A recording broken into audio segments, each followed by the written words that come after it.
Hello, everybody, and welcome to a new interview from MinnMax. MinnMax is a place about games, friends, getting better. My name is Ben Hansen. Thank you for being here. Today's interview is with one of the co-founders of Ready at Dawn. This is Andrea Pessino. Ready at Dawn has had an incredible journey, working on Daxter on PSP, the 2 God of War games on PSP, The Order 1886 on the PlayStation 4, and then they were purchased by Meta and made the Lone Echo series before the studio was shut down last year. And so this is the first time that Andrea is opening up and talking about what exactly happened under Meta, eventually how it all imploded. But then we go back in time and talk about his origins working on StarCraft at Blizzard before running through the full journey of Ready at Dawn, what went wrong with The Order 1886. I mean, a decade after the fact. It's fun to look back on that game and figure out what potential it had before it was nipped in the bud. But he does talk about pitching the sequel to The Order 1886. In this interview, we also talk about Ru a lot, which is another one of the co-founders of Ready at Dawn. There are timestamps below for your convenience. If you enjoy that, you enjoy long-form interviews like this, if you enjoy insightful interviews about the game industry, you can always subscribe to MinnMax's YouTube channel. We have a ton more interviews like it. And if you support us on Patreon at patreon.com/MinnMax with 2 N's, you get the podcast version of this interview, all of our other interviews like the one we just did with Shuhei Yoshida, and you can help support this content directly. And here's the thing. If you support MinnMax on Patreon and unlock that bonus podcast feed before February 17th, before this coming Monday, February 17th, 2025, we will DM you on Patreon with a Steam code for one of the most overlooked games from 2024, Cryptmaster, which is the typing-based dungeon crawler. It is getting overwhelmingly positive reviews on Steam. It's one of Janet Garcia's favorite games from 2024. Shout out to those developers. We have 100 codes to give away. We are out of Steam codes when we hit 5,700 total paid Patreon supporters, so check that out on our Patreon page. If we're under that number, you can get a code by supporting us on Patreon. Get a code for Cryptmaster, support independent games media, and without further ado, here's Andrea. Andrea, welcome to MinnMax, sir. Thank you. It's absolutely wonderful to see you again. It has been a long time. It's been a long time. I was looking it up. It was like after the launch of The Order, we had you and Ru on the Game Informer show to talk about just how that game was received, all that stuff. And then that felt like, boy, you really have been on quite the journey through the industry at that point. And now it's a whole new phase of seeing a different side of the industry since that point in 2016. So how are you feeling now? Yeah, it's interesting that you mentioned the 2016 one because I forgot about that. I was thinking about the previous one even. Right.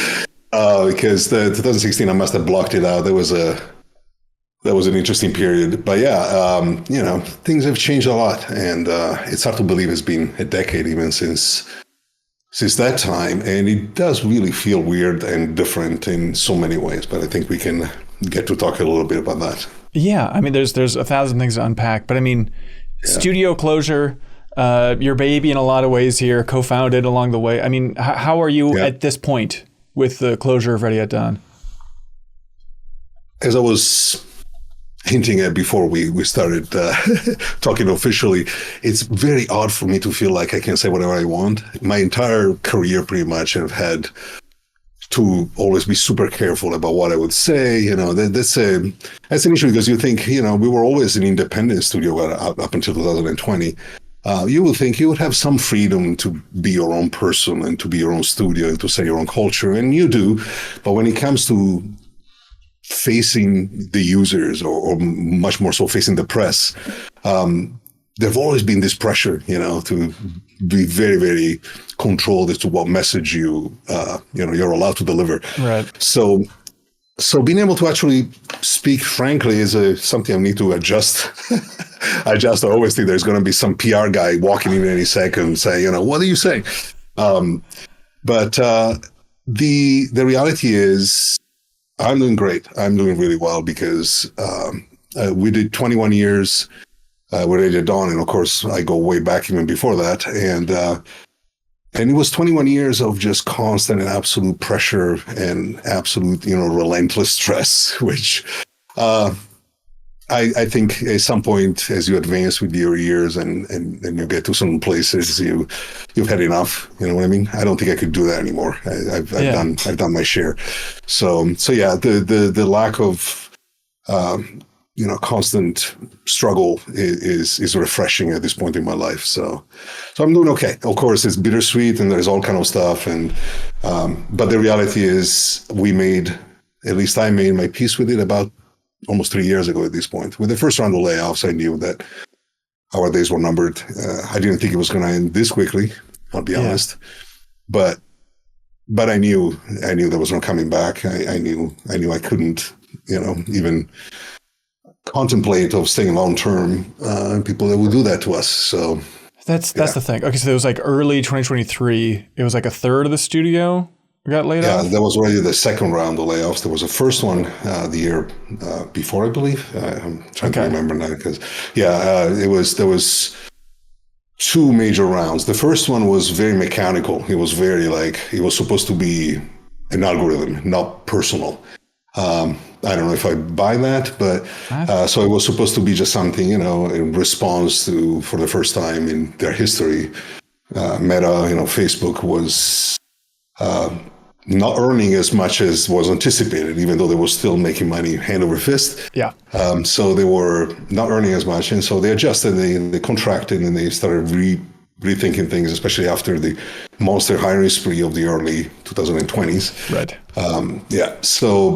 So that one already felt odd, especially because, again, no one likes to be treated like a number on a spreadsheet as opposed to a person. And people were cut from our team that made no sense whatsoever just because of, again. And then the second one was just devastating to us. It was like, we all got it pretty much. So there was, I remember there were reports and headlines out there about 1/3 of the studio was let go, including the studio head. Who was that? That was Mark Almeida. He took over when he was. I mean, probably shouldn't say any of this thing, but he was kind of the, because he was in charge, he was the one that, and because he fought back on a number of things, he was trying to preserve. He fought. He did what he could. So at that point, fighting was not appreciated. Let's put it that way. So. And Mark Almeida took over as head of the studio, as Ru had larger responsibilities during that time. So he was the one that they decided to, punish. I guess that's the right word. I mean, if they let you go, they always let you go, right? There's always a reason. It's not like, I think many of these things were mistakes, in my opinion. Of course, I'm slightly biased. I think Mark is an incredible head of studio, and he was doing a fantastic job, and he was trying to, negotiate. The reality of this kind of acquisitions is that, again, I don't want to sound too negative. I don't mean to, we Meta literally saved our butt when we, after the order. I mean, we would have been gone 2016 if it weren't for them. 2015, really. Oh, absolutely. I'm on record calling them the dream publisher during that time. When we were working on Lone Echo, they were amazing. They were the best we've ever worked with. They were responsive. They were understanding, but more than understanding, they were partners. They were actually working with you. They picked us up when we were very much down, and they rescued what was going on and gave the team the boost of confidence they really needed in order to recover from the events and everything else. And I thought the results were spectacular. I think Lone Echo is one of, not because, I didn't work directly on it. I can say so with some level of detachment. It's still my favorite VR thing ever. I think it was just something really experimental and really powerful as an experience. Yeah. Something that really hinted in these pioneer days of the medium, something hinting at what's possible, as opposed to just, moving a first-person shooter into, oh man, you're in there now. Right. But regardless, it was a step forward, I thought, and working with them on that was amazing. And this is largely like Jason Rubin. Then I know you've worked with him kind of your entire career, somewhere or the other. Yeah, he was part, but there was a whole layer of people there already. But Jason was the one that initiated the thing. Talking, he and Ru were discussing the things even before the order shipped already, as a possibility. And Definitely, Jason was wonderful to deal with. I mean, we've known him forever, and he's talk about knowing how to make games. It's hard to. He's a person there's no effort talking to. We don't need to pretend. He was that feeling during the development of Lone Echo was amazing. Just again, feeling like you have a partner. He's a publisher. Is there to work with you. Mm-hmm. Again, not your friends, but a publisher that does what a publisher should do. Trust each other and work on stuff. Yeah. That was the spirit all the way to the acquisition. I was, again, on record being super optimistic about the acquisition. I thought this was going to be, we finally would have had the resources we needed to really push the envelope and experiment and do things. But as it happens with very large corporations, all it takes is a shift in balance. And again, I cannot blame them. I think at doing what they do, Meta is an incredible company. I think that for creative development, though, it's a very challenging environment. And once the mood changed internally because of the challenges they were facing back in 2022 and so forth, they, as opposed to doing what was before. I mean, even freaking Activision understands that you can't just, or Microsoft, more so than everybody, Sony, they understand you can't take a team and merge it with your culture and expect that product, that effort to continue unchanged. It's just not possible.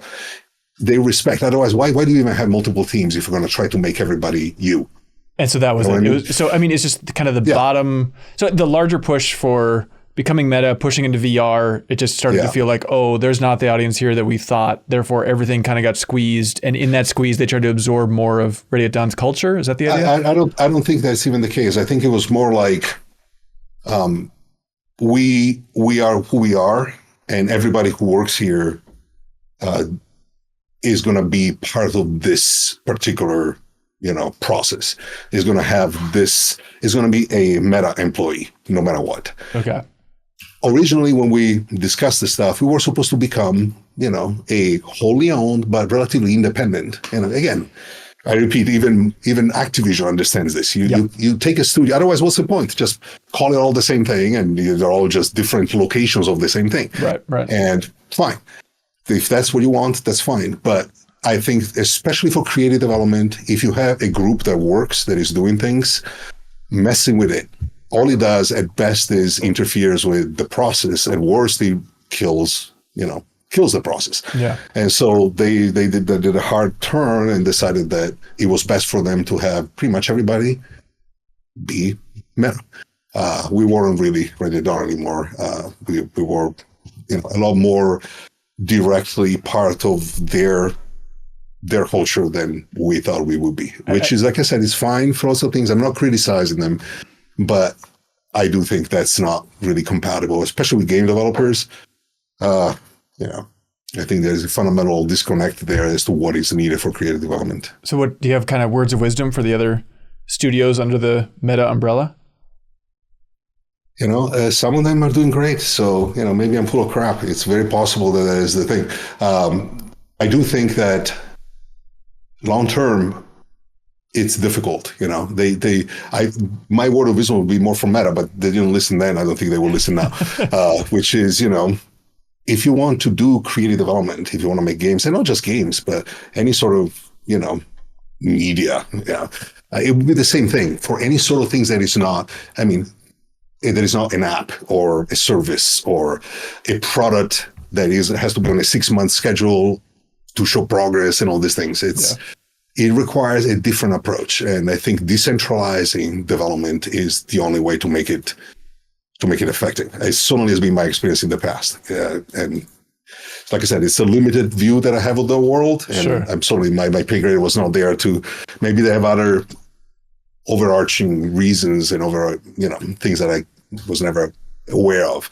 But to me, that model doesn't quite gel with how games are made, in my experience, of course. Right, People make games in very different ways, especially for large, complex games that take a lot of resources and a lot of time to make. Yeah, I can't imagine how tough that'd be, and how many conversations you probably had since being acquired in 2020 with like Ru, of just trying to unpack like what is happening to the studio that we know so well. It's our entire lives. Things are shifting. Was it just a series of really tense conversations?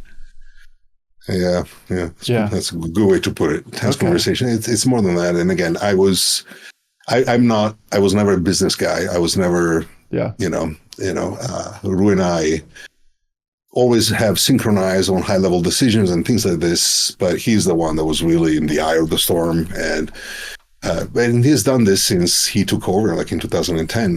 He's always been the one that acted as a filter between the team, trying to keep the team happy. That's always the thing, A game company is a bunch of people. There's absolutely nothing else. It's not like you got warehouses or products, or all you have are it's your mental capacity, your creative capacity, the people you have, the relationship you have with the people on your team, how they feel, how productive they are, how happy they are, how fulfilled they are, and how driven they are. That's all that matters. There's nothing else. Yeah. So it's such an incredibly difficult balancing act to keep that going, especially when you have this huge amount of challenges coming out from the other side.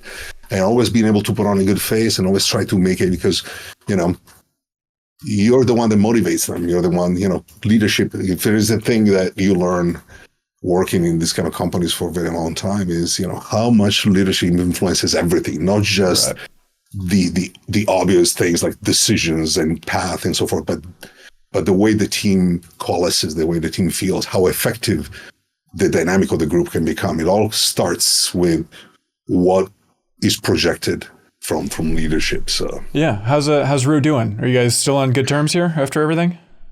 Oh, of course, he's like my brother. Ru is one of my favorite human beings ever to walk the planet. He's an amazing person. Besides everything else, besides being an incredible artist and such a fun and creative and inspiring person, he's also unbelievably.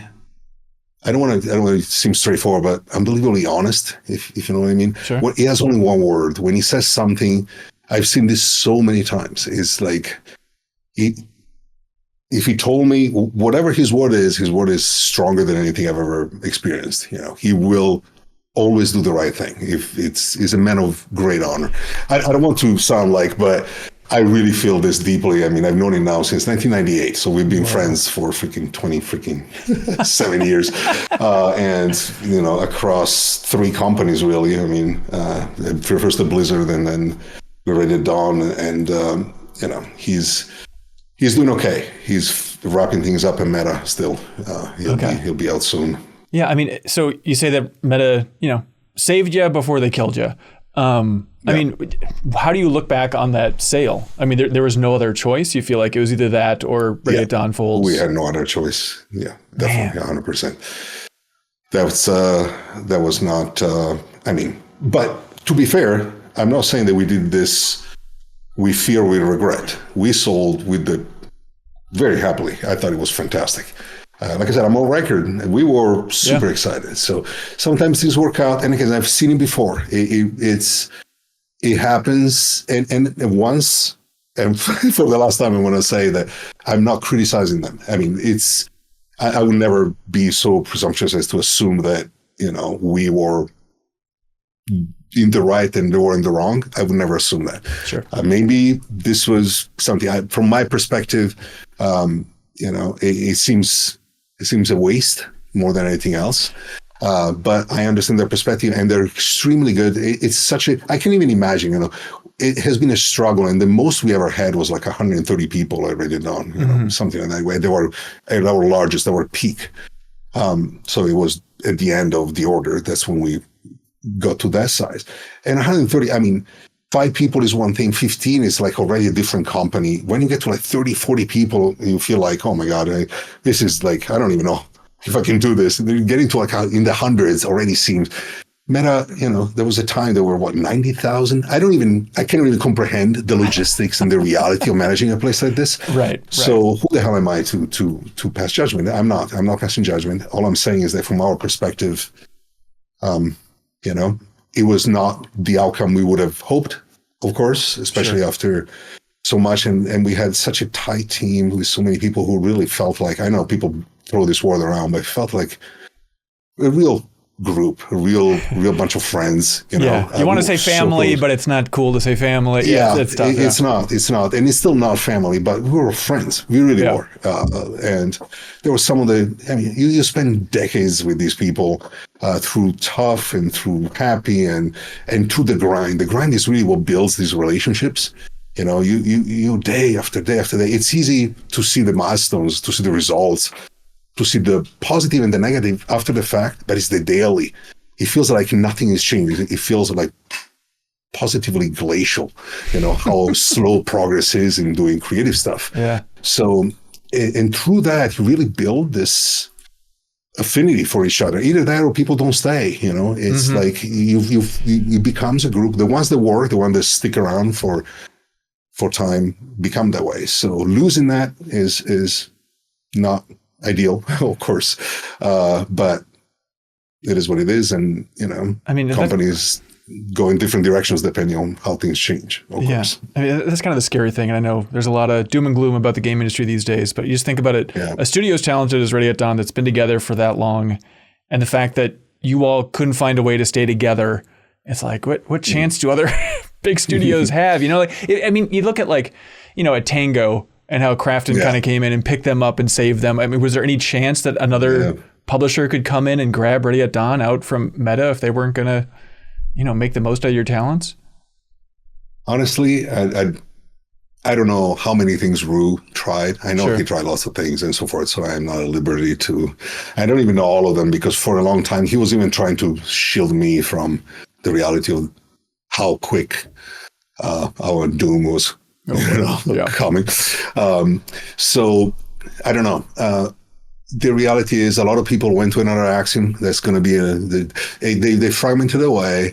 Some people ended up in some fantastic places. Okay. And another Axiom is they're making really cool little indie level, you know, VR games, and a lot of the people at Ready at Dawn. There was a community at Ready at Dawn that really believed in VR and loved VR. I mean, the another Axiom, a late founder was Dave Newbelt, who was the guy that originated Echo Arena, and you know, so these guys are really into VR, and some people follow there. So there's a little mini Ready at Dawn there, which is wonderful to see. And what's the name of that studio then? The mini Ready at Dawn? It's called Another Axiom. Another Axiom. Okay. Yeah. Is that where Dana is? The guys that did Gorilla Tag, if you've seen. Oh, yeah. Before. Oh, for and sure. They're working on something new, which is really kind of a spiritual successor to Echo Arena, you know, now. Interesting. Continuing. So it's a great team. Again, they're very unpretentious. They're very just all about the core, you know, fun, and I think they're wonderful, and I hope that they freaking take the world by storm and make VR games that, you know, are more popular than ever. There are tough times for everything right now, especially VR. I mean, obviously, but and some of others, a lot of people ended up at Sony, of course. You know, again, a lot of our guys, they never had, you know, they were always like one finger away from going wherever the hell they want, you know. Sure. We stay together by choice. You don't keep people chained to their desk, you know, especially at the higher levels and so forth. And so they're being scooped up. Our friend Nathan is working on Judas now. He's the new art director. Awesome. And you know, a lot of guys have scattered. Some are still in the process, but you know. Yeah, where's Dana Jan, the game director? I think he's taking some time off and evaluating things, but I'm like, again, I can't speak for him. I'm not sure if something has happened for him yet. Okay. But I know a lot of them are just chilling a little bit. And the process of dispersing really had started already. There were some people already done after this, definitely after the first round of layoffs already. They went, you know, I'm sorry, seeing their friends and, you know, people who certainly did not deserve to be cut. Yeah. You know, it's not something a lot of people can take. They're going, you know, I'm out of here, you know. And I know it well, yeah. So the process already had started. We were losing people left and right because, you know, that's what happens when you cut a team that, you know, is in the middle of working on a huge project and, you know, So, and besides, from the beginning, like a whole bunch of things that were supposed to materialize never did. We had a hiring freeze pretty much from the moment. So we kept losing people and never filling the positions back. There was always a hiring freeze. So we were just becoming smaller and smaller, and the project was the same size, and you're going, this is never gonna, and this is how are we ever gonna do it? Yeah, Lone Echo 2 that you're talking about? No. Lone Echo 2 was already in development. Lone Echo 2 was just delayed heavily because of the pandemic and because of, from one day to the next, we were all, it's something we've never done before, everybody working from home and everything else. So it was delayed because of adjustment. But Lone Echo 2 was well into its final phases already. Okay. It was the one that we were working on after Lone Echo. Gotcha. And you're pretty excited about that one? Expert. Of course. Again, that was the thing. It was a couple of years of absolute struggle and trying to salvage the team. And right as we were, in spite of all of this, it was starting to get exciting again. People were starting to believe that, okay, maybe we can, rebuild and do it. After that was it. Jeez. What was the project? I don't know if I should, it was something that was supposed to be one of the biggest and most revolutionary VR games ever. Of course, they always are. But this one was supposed to be kind of, a big thing with some unique new technology, some unique new approaches. It was a great concept. It was coming along beautifully, in my opinion. Again, I don't think that had anything to do with the thing, but it was a big, expensive thing, which we couldn't have possibly finished. We were down to under 70. I think we were like, there's no way in a million years that we could finish it that way. But we were always told we would start to, we'll rehire and rebuild and extend the team, but we never got to that point. We just, all we ever did was shrink until they shut us down. So. What about there's so many great games out there that, don't get the attention they deserve and all that stuff. And I feel like the VR world is top of that heap. Even just looking into what studios does Meta own? Then I'm like, oh my God, Twisted Pixel. They've released 3 games that I haven't heard anything about. VR experience that I guess it's my job to stay up on this stuff and I just can't. It's just under the radar. Something like Lone Echo 2, how many copies is that selling? How many people are playing that game? Compared to a, massive AAA release, tiny percentage. Right. Which was always, the reality is, and that's another thing I always gave to Meta, Facebook before. It was Oculus when we were acquired, it was still Oculus, Facebook. The people, especially those there, one of the things we loved about them, they were realistic about it. They were not, you read so much nonsense about VR. It's always, whatever, just like you read all this nonsense about AI now, wherever there is a bubble, a whole bunch of people go there and start yapping and saying things that really make no sense. A lot of them because, that's how you attract money. Yeah. Or you attract clicks or whatever. Just keep exaggerating everything. But internally, the path made sense. The expectations made sense. Your early days, you have to build this, you have to grow it. And so small, but faithful and excited, is good community. I'll take that over, a compromised creative vision any day. Right. You're going somewhere. It was growing well. It was doing things. Now I really don't even know. 50,000 units? I'm trying to think of just the basic idea of how many people are out there. No, way more than that. More than that. 100,000? Yeah, no, we had, even just Echo Arena had, let's just say, tens of thousands of active monthly players. Okay. Which for a VR online only game, oh my God. Yeah. That was a lot. So, it's not enough to pay back the cost of something like Lone Echo. That's the reality of it. Yeah. But it makes sense as a long-term strategy. Long-term strategies tend to be necessary when you're trying to really dominate a space, Right. If you want to be the one that gets to be recognized as the leader in the space, being there first and really building around it, then if the space turns out to be worthwhile, you're gonna have all kind of followers immediately, but you're first. So I think it's a very meaningful and valuable strategy if you have the resources to do so. Sure. And so there was nothing wrong with it. And I thought that in spite of all the hype and the nonsense, VR was heading in a very healthy direction for a while. Again, slow, steady. And then the Quest especially, it still is, but extremely, extremely popular. I mean, we're talking, console level of unit sales. Really? Okay. On the software side, never quite got. The problem is, another thing that I felt very strongly, it was a huge mistake for Meta to abandon PC VR. Not because there's any money in it, but because it's the same reason why Porsche makes a GT3 RS and makes their money with the Cayenne, because you have to have an aspirational place. You can have VR look like the cell phone equivalent of gaming. There's nothing wrong with cell phones. You know what I mean? You have to have something that people look at, even though they might not have the means to engage with it. Yeah. There has to be something that sets the target. That's what PC gaming was. PC VR gaming was. It was where you could really push the envelope and start to advance, and then you do want the mass market trickle down. That can then constantly improve and evolve and make it much more affordable and available for other people to get to. But there has to be something that drives the process of growth. Yeah.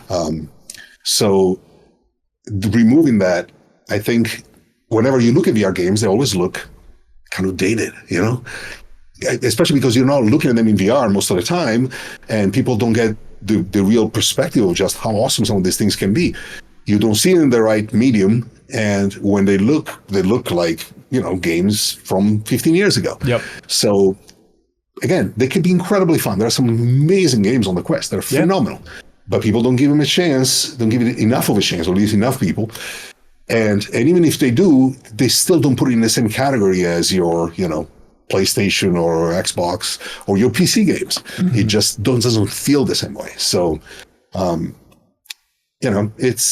it's a complex proposition and one that is very expensive to pursue, but I thought they were doing fine. I thought they should have stayed with that, on that target. Yeah, I think Meta has the money. Yeah, you think they could try and push it. But so you're just kind of screaming internally of like, please, people, give us a chance. There's good game design happening here. Well, you say what you think, the right direction is. There were lots of things that have been discussed.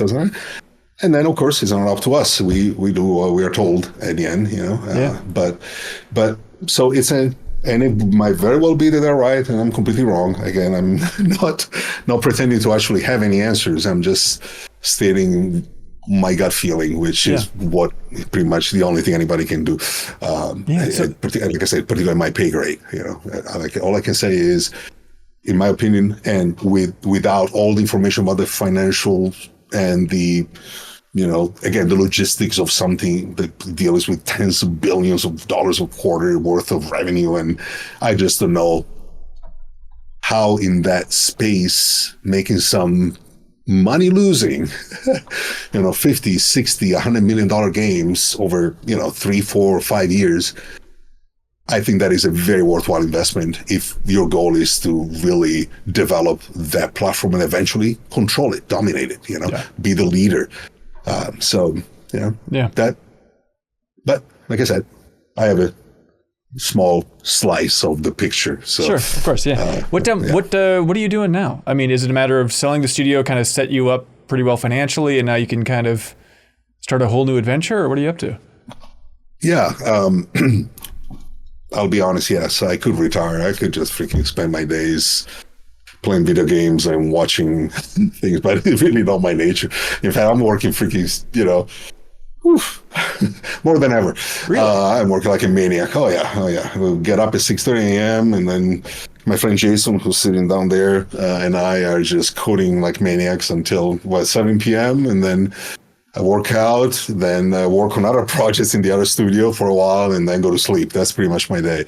And yes, I started a new company. It's called Cells Within, and we are doing something very different, something very weird, and we have a few.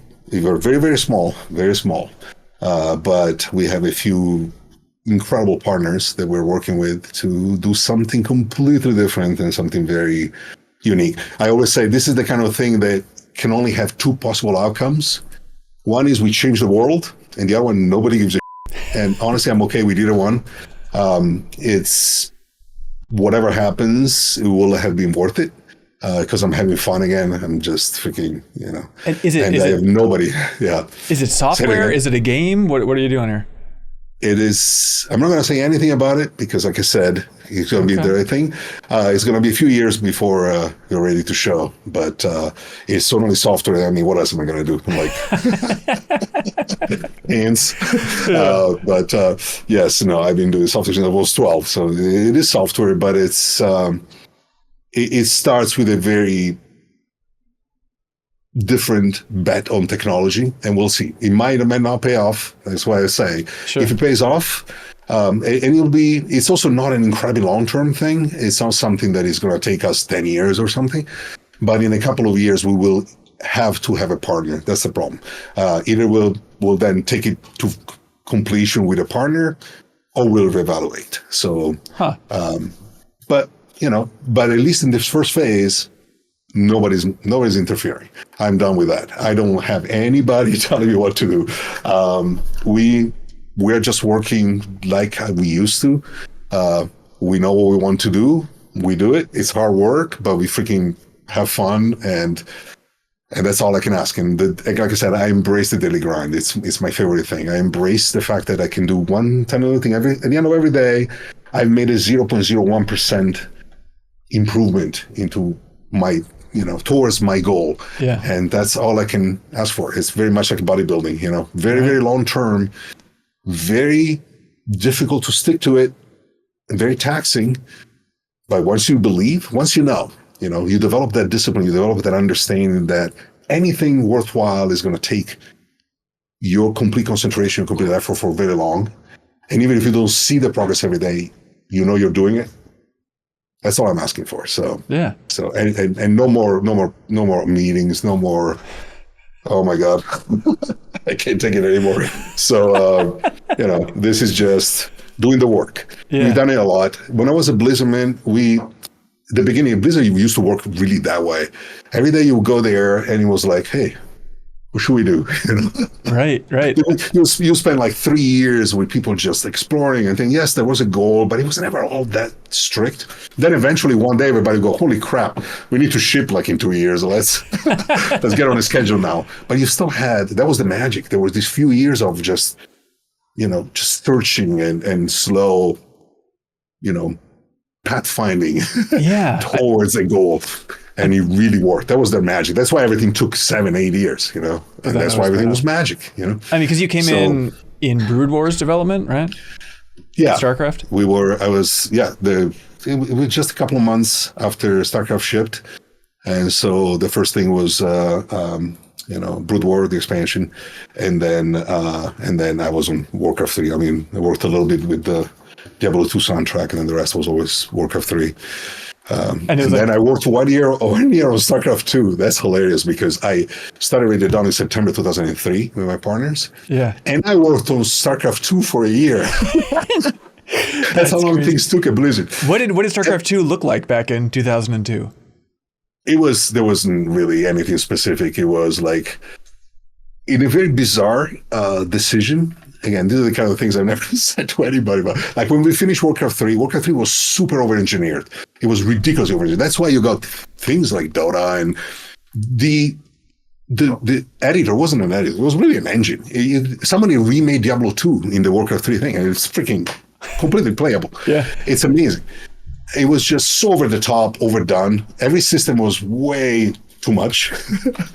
But at the end of Warcraft 3, everything was tossed away and started over from scratch. Oh my God. So we had like several months worth of meetings about how we should start over with all new everything, with because it was pretty messy at Blizzard. Up to that point, it was really messy. This was the time where it was starting to change, where they started to feel like they needed to have some direction, because before it was always very kind of, we should try to share technology, but everybody was doing their own thing. Yeah. It was just a mess, which again, in retrospect, maybe it wasn't so bad because out of the chaos, great things were happening.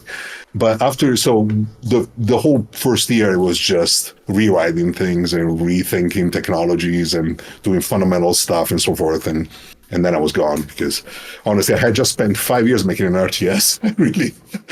I really was not a huge fan of the idea of spending another there are people at Blizzard that have been making, I guess not anymore now. Everything is different. But yeah, last time I checked, now they went out and started making their own RTSs in other companies. Yeah. What do you think? Do you check out any of those games? Do you ever play RTS games these days? I do. I've had, there's still, there are people that I've known forever. So every once in a while they'll show us stuff and we'll have lunch and catch up. And I think there are some great things. Again, it's a question of scope and perspective. Right now, RTS is not a market where you can go in and go, okay, give me $100 million. I'm going to deliver the next generation of RTS. It's not going to happen. Yeah. There's just no market.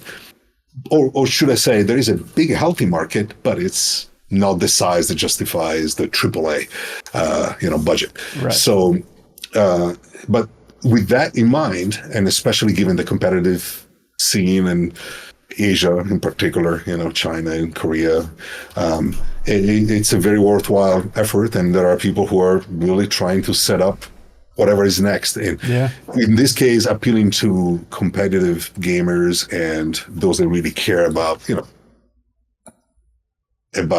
very specific things, which are not necessarily the same as the general public. You have to appeal to them first and foremost. So a lot of these RTSs are really very targeted, very specific.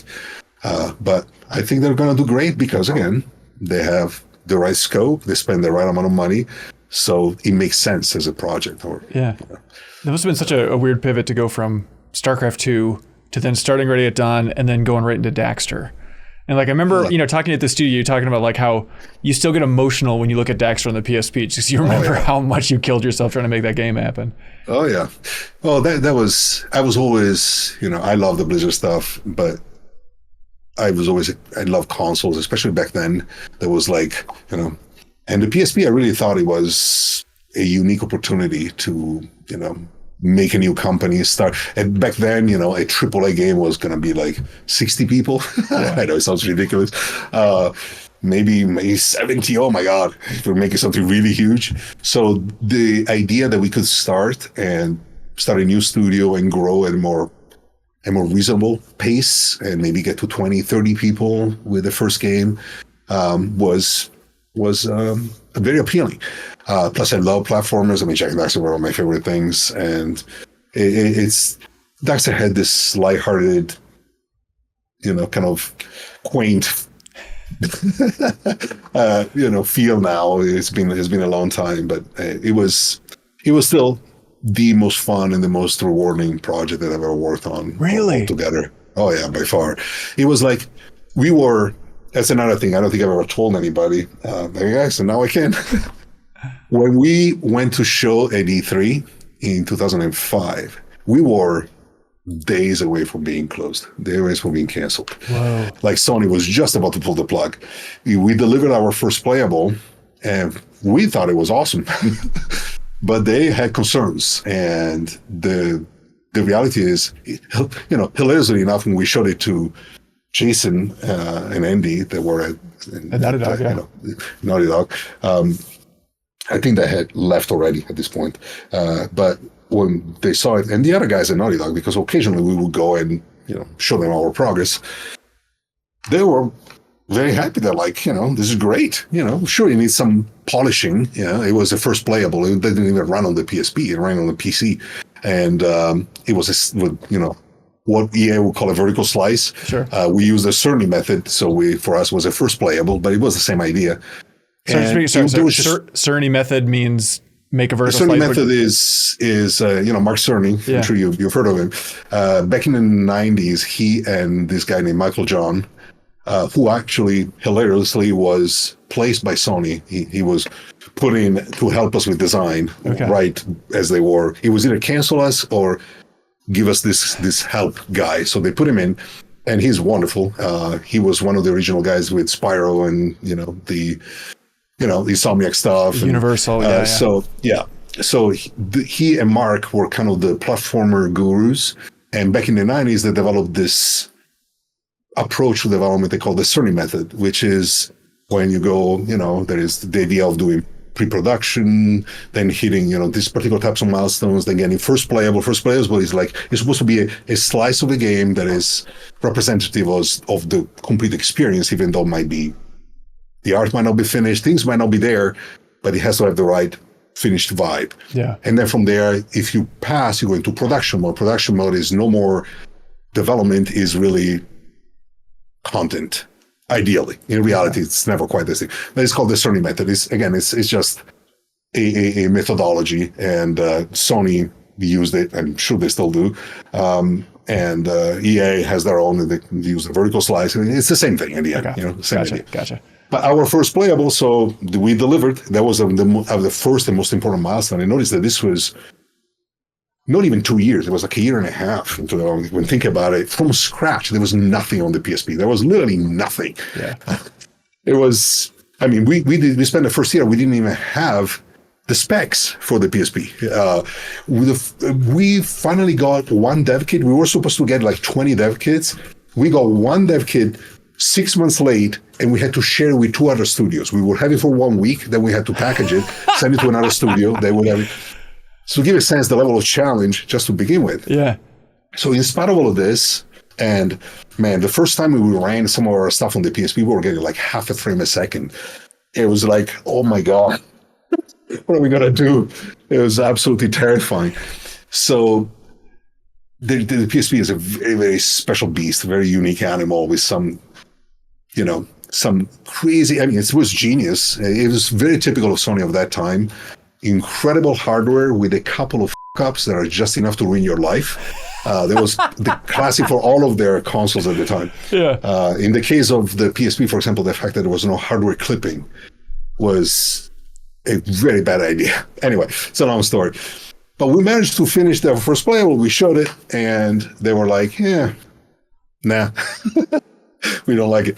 The reality is there was too much. This is true. There was just too many ideas. We were overcompensating because we did not have a lead designer at this time. When we started the company, I was in charge of the tech, Ru was in charge of the art, and Didier was in charge of the business and the tools. And that's it. We did not have a founder that was really someone with a lot of confidence when it comes to design. So we tried to shoehorn as much stuff as possible. This game had everything. It was too much. When Michael John came in, MJ, and so Sony said, okay, we're going to send this guy in to help. And all he did was cut. He removed a whole bunch of stuff, and he did a great thing. But this was like a couple of weeks before E3. That's how close we were.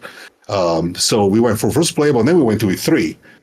And we had no idea what to expect. We didn't know what anybody else was doing. We thought we were going to be like destroyed by big teams tackling the PSP and showing stuff running at 200 frames a second. And instead, we completely owned it. We were by far ahead of everybody.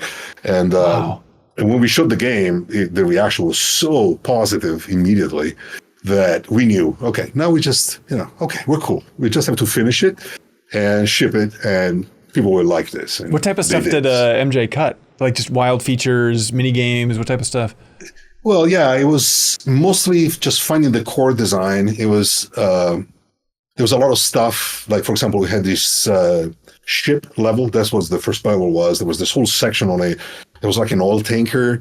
There was all kind of stuff in there that we were trying to experiment with platforming and combat and things. Too much, So He's like, narrow it down. You only squash blocks this way. You only jump this way. You only hover this way. Like limited to like 3 or 4 mechanics, and really build around those. So we had all of that already. Yeah. Everything was in there. But then there was a whole bunch of other stuff, which, the level design itself was just too much, too big, too many places to go to. Yeah. You lost the player a little bit. It didn't feel tight. The experience. So.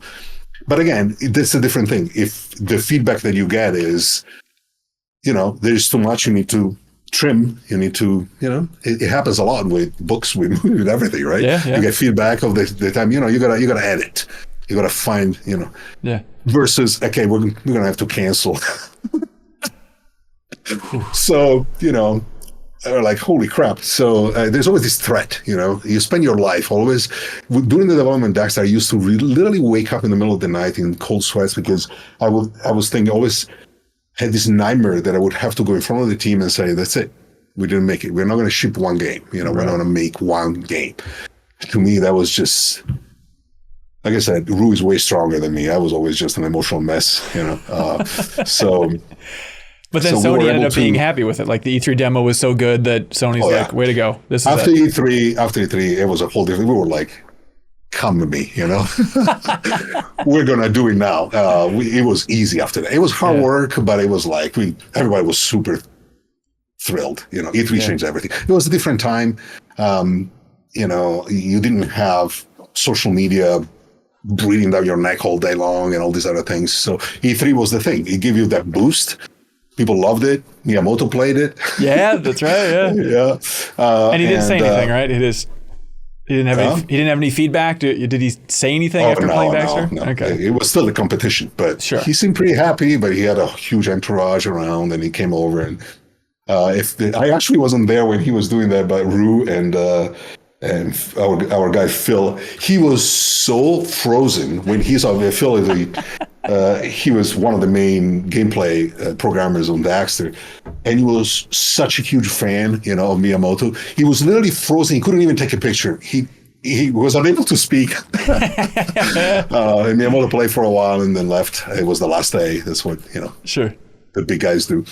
But the overall perception, the overall reception was, this game is fun. This game is cool. This is the best thing on the PSP right now. So we were perfect. like, ship it.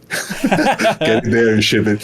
Man, it's always hard work, but it was fun. That's what, I was digging through some old articles talking about Daxter on PSP. I forgot that there was a feature where you could connect your PSP to the PS2 and unlock characters in Jack X Combat Racing if you own Daxter. That's such a weird idea. Yeah. I forgot about that too. There were two things that nobody even knows about. That was one. The other one was Battle Bugs. Battle Bugs was the separate rock, paper, scissors bug dueling things. That was just it's really strange.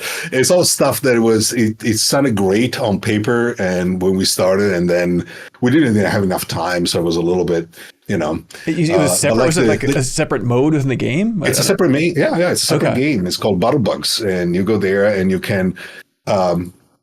It was like the Pokemon craze. So we were trying to put stuff in there that would appeal to the business people. Of course. People can breed their own bugs and then make them fight. But it was a minor thing. People don't even remember that it's there. Yeah. And I don't think I played it since then.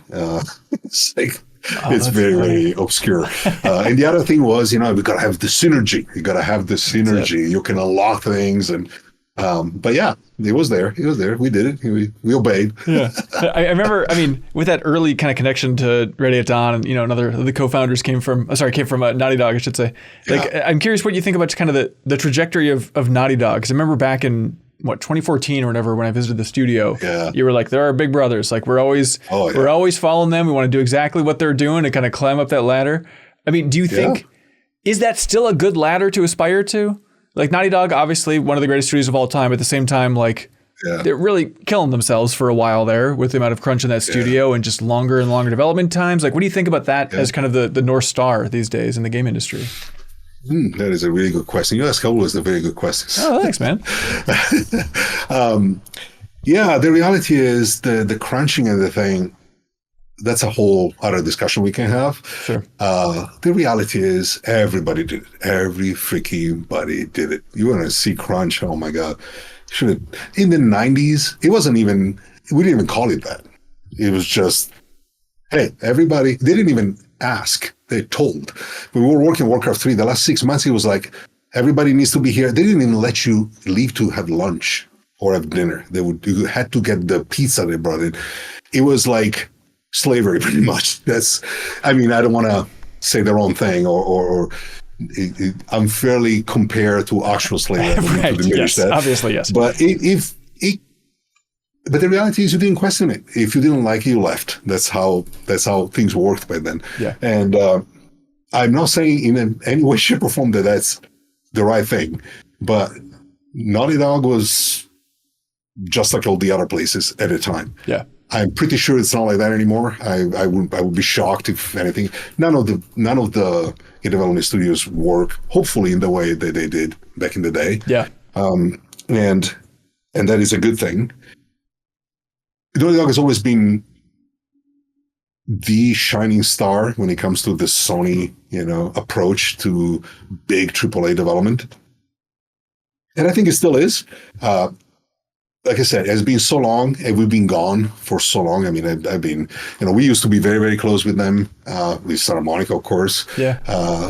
But even with Blizzard, I don't recognize anybody. There's nobody left that I really know. Same thing with Naughty Dog. I mean, there are a bunch of people there that used to work for Reddit Dawn, so I know them. But when it comes to the leadership of the teams and so forth, they're not the same people. So I don't know exactly how things are these days. Yeah. I do see the challenges. I mean, it can be easy, to have that level of pressure and expectations, and and especially with the changing realities, because you're the head of the studio, yes, you're on top of the world, yes, you've made great successful things, but there is always someone coming and telling you what you need to do. Yeah. And they might or might not know what the hell they're talking about. Unfortunately, the gaming industry as a whole has been pretty much taken over by so many of these.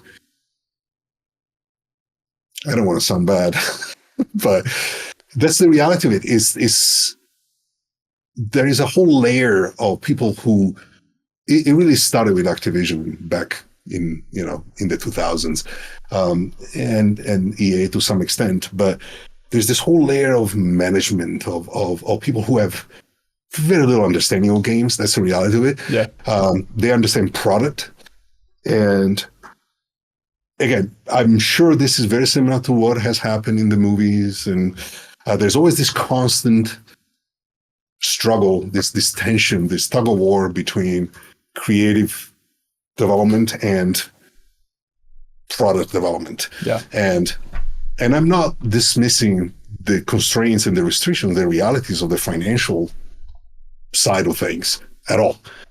But there are so many things that don't make any sense, in terms of how games and probably movies are made, how just media in general is created, how content is created. And so you are there, and the more money is on the line, the more of that pressure just is unending. It's always coming. There's always someone telling you what you should do, how you should do it, what the trend you're supposed to chase is, how you have to rework things in order to fulfill this or this or this. You got to have a Pokemon clone inside of your PSP game, that type of stuff. Okay. Yeah. But that one was an innocent thing. It was a minor thing, but It's much worse when you get things like, it has to work as a service, or it has to work as whatever. There's always something. When you look at the MMO phase, or there's always one, or the Fortnite thing. There's always an outlier that, takes over most of the market. There's always one, sometimes maybe two, but generally one. And then there's a whole bunch of flow, pressure, try to carve yourself. They always say, if I had a penny for every time that I heard the phrase, if we can only take X percent of that market share, like it was World of Warcraft, if we can only get like 3% of what WoW is doing, man, we'll be doing great. Yes, You're not going to get 3%. That's the problem. By the time you're done, it's over. That trend is gone. And it's, and especially so with these, juggernauts, with these giants, like something like Fortnite that sucks up 90% of gamer time. Yeah, you're not going to get the 3%. You're not even going to get the 1%. Mostly, if you get anything, it's going to be a lot less than you forecast. That's the reality. Especially because by the time you do it, you're just going to be just another one. I'm trying to think of the closest you all got to that in the games you released. Is Deformers the closest example of a game where you're trying to capture a little bit of that? Completely the opposite. Oh, okay. Deformers was me, in just a few words. So Deformers was, we spent, my friend Jason, who's sitting down there, and I spent a solid decade developing this simulation technology, which was done for the order. And it had some things that were incredibly unique, like really, it was a massive amount of work and investment for us. For example, there's something nobody has seen, or very few people have seen. We had a prototype of the order running already in 2011, I want to say. And in late 2011, it ran on PC. This was before, again, we even had PS4 specs. And it was what we used to pitch. It was a subway part. Galahad was in it. It had some of the weapons that you will see later on. But one of the things it had was this thing called the magnetic gun. And the magnetic gun was made in such a way that you would go down where the trains were, and any surface that was metal, you could point a magnetic gun away, it would peel, the metal would deform, awesome. It would detach eventually, and then you could project it, shoot it. Yeah, Half-Life 2 style a little bit, it was freaking epic. So this was one of the things we were working on, and it was, again, very similar to what, Alex was doing a Media Molecule, just trying to come up with this crazy piece of technology just so you can build something unique out of it. Okay. And so we started from scratch, and we started making this physics thing that was completely different than anything out there. But then the problem was, in the prototype, that was cool. But the reality is, how do you go from prototype in a highly controlled, environment to a system? If you cannot make a system, that was the biggest problem we had with the order. We didn't have enough time to make systemic gameplay out of certain things that if we had an extra bit of time, we could have done. So there was no system. Now, all of a sudden, if you had the magnetic gun, anything that's made of metal, you have to be consistent. You should be able to detach it. So now everything has to be authored with this in mind. Everything has to be designed with this in mind. The ripple effect is so colossal that it was decided to cut. And this is one of dozens of different things that were in the prototype that we never got to do because we just did not have the scope. Yeah.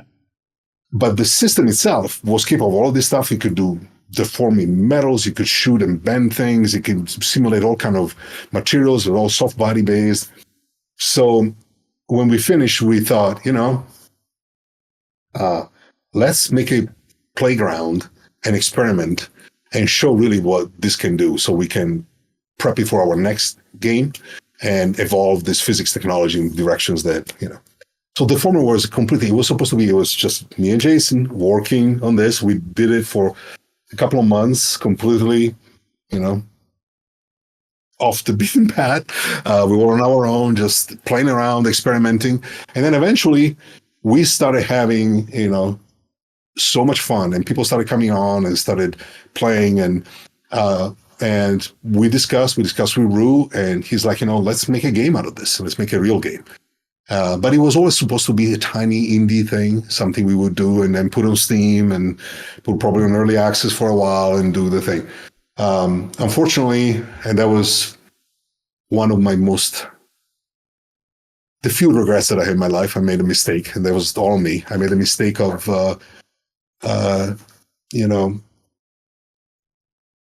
caving, or rather, I was seduced by the idea of an actual publisher coming in and saying, let's make this actually a real thing. Sure. So I agreed to make it a real game. It was also kind of a peace offering with GameStop at the time, when they started their game publishing studio. Yeah, Game Trust, I think. Yeah. Game Trust, yeah. So we thought, maybe they're finally seeing the light instead of ripping everybody off with used games and stuff. And now they're trying to make games. Okay, let's support that. Let's be a part of it. And I made colossal mistakes there because of lots of reasons. The biggest one that I did was to accept to ship on 3 different platforms. We were at the peak, it was like 10 people on Deformers, and we did not have the ability. And plus we developed all online services ourselves. We did all. And it was just way too much. So I cannot even say that it flopped because nobody even looked at it. It was like, after a little bit, Game Trust decided to just give it away for free, and people didn't even look at it, didn't even download it. They screwed up as they first started selling it, and they sent a coupon, and I don't even know how many people downloaded it. They didn't even run it. They didn't look at it. So there was something fundamentally wrong in the way we approached that particular project and the way we delivered it. I can tell you for a fact, and you can ask other Radio Dawn people, I don't think we ever had so much fun playing anything as we did. We used to stay at night. The entire team, we just had a little Radio Dawn, Dubai reunion thing, and the Deformers thing. That's what we talked about. We would stay there. We had a blast playing at night. We would play constantly. It was just super fun. And it was another missed opportunity. With a little bit more, a few changes and a few refinements and a better presentation. Right. I mean, not the presentation of the game, but a better introduction to the public. If we had just made like a simple early access game, let people play for a year, I think it would have been very, very well received. But because of the way it came out, everything was broken because the services weren't working, and then all the disaster stuff with the stuff. And so it didn't. There was also, again, I made my second regret on it. The first one was to accept, the publisher idea. And the second one was that I was not very confident on the design side, in the sense that at the beginning we were trying some things that were crazy. There was this whole thing where it really played with size and some very unique gameplay features. Some of them were not perfect, but they were fun as hell. And then again, we came to the pressure of making more of a MOBA, more, they had to be more understandable and this and that. I think we should have gone all in. And just because some of these ideas were not perfect didn't mean that we couldn't continue to refine them. Instead, we cut it all and it became much more, so people will look at it and not understand why they should play it. That was the reality. At least before there would be, that's weird, I want to try that. Right. At least there's a reason to play it. Does GameStop own Deformers then? Or does Meta technically own Deformers? No, Meta technically owns everything, yes. Radio Dawn owned Deformers. Right. With the acquisition, they owned the IPs that we owned. We owned Deformers, we owned Lone Echo. We didn't own The Order. Yeah. We didn't own Daxter, of course, or the God of War. There's another owner for that, if I remember correctly. Deformers was ours. Yes, okay. And that was Game Trust who let you own the IP. That was another thing. That's nice. That was nice. Yeah, no. Again, good intentions, terrible execution. And, it's just works. Halfway. It was all the right things to start with, and then things didn't quite work out. How far did you get making a God of War on Vita? Was that just a discussion, or did you actually dive into the hardware and start tinkering around with that thing? We were on the hardware for a while. I wasn't working on it myself, but the Vita was a natural progression, so it was a little too natural, really. It was working great. We could have certainly done that. It would have been easy. I'll tell you another thing that nobody knows. Since everybody assumes that when we finished Daxter, it was a huge hit. It was really big. Also because it was rated E, it was big hit with families. We were ready to make Daxter 2. Of course. We would have done it. And the reality is, what happened was that Naughty Dog decided, hey, we should make a Jak and Daxter game on the PSP. Right. And we're like, what? That doesn't sound right. We just finished one and it was very successful. All of a sudden, they got interested in actually pursuing the PSP. And they started making a Daxter game on a Jak and Daxter game. And Sony's like, we can do both. I'm like, no, that's not. Why would we do both? It was the same thing they were doing back then with Insomniac and Naughty Dog, right? It was this whole, why would you put your own studios against each other? It doesn't make any sense. Right. But here, literally with the same IP, no, hell no. It doesn't work. And that's we would have been moving right on, but because they said, okay, no, then we'll do something else, and that's why back then, we played God of War and we were thrilled and we were blown away by the first one. So we moved on God of War for that reason. But it wasn't that we said, we don't make sequels. No, we would have made a sequel to Daxter quite happily. And then, interestingly enough, Naughty Dog worked on their Jak and Daxter PSP game for a few months, and they realized what a nightmare it was. Because, no, we're not going to. So And then by then it was too late. You're already working on God of War. Yeah. By then we were done. They were trying to port their development environment to the PSP. That's never going to work. Yeah. And then the early God of War pitch, at least, I mean, the way Ru talked about it is like, they talked about doing like Norse mythology, maybe for the PSP take. Like, how far did that idea get? There were lots of talks. I mean, the thing that was very true, and Ru always mentioned, is the fact that with David Jaffe, everybody, but David in particular, everybody expected the game to be a 2D side scroller. Right. Nobody thought that we could do an actual God of War game on the PSP, and we knew we could, especially because in retrospect, actually, because of again, that's a very long technical discussion, but because of the nature of the hardware, God of War was easier to make than Daxter. The platformers are like a worst case scenario to do in general, but especially on the PSP, because of the technical limitations, having this character, like you could crash, he'd be crawling like right close to the floor, and the camera was free moving. In God of War, just because we had a fixed camera, we were able to save, oh my gosh, so much processing power because we knew exactly where and what would be rendered, and it was way easier to get going well on the PSP than Daxter had been. Plus, we had the experience of Daxter, of course. Yeah. So at the beginning there were lots of discussion and everything else, but I thought that the storyline and the thing that Ru and our friends from Santa Monica came up with. A lot of the first one was almost all Ru, really, and then Corey helped a lot with the writing. I don't remember the ratio between the first and the second, but sure. And so then there was the Vita God of War. Was that also the Greek theme? I don't even remember, to be honest with you. I don't think we got to that part. It was only, it never really took off. We started, like I said, I wasn't working on it, so I don't remember how far it got, because we were not very happy at the thought of being on the Vita.